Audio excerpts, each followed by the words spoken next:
quindi pirati saraceni, musulmani e quant'altro, venivano qui e portavano via uomini, donne, bambini, prevalentemente cristiani, e li portavano nei loro territori dove venivano schiavizzati.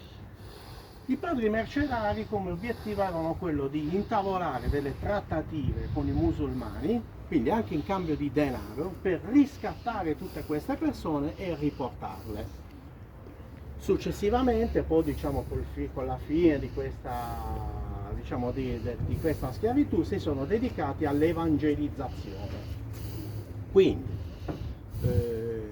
per esempio, la città di Buenos Aires è stata fondata dai padri mercenari che gli hanno dato il nome in onore di questo colle qua, del Colle di Bonaria.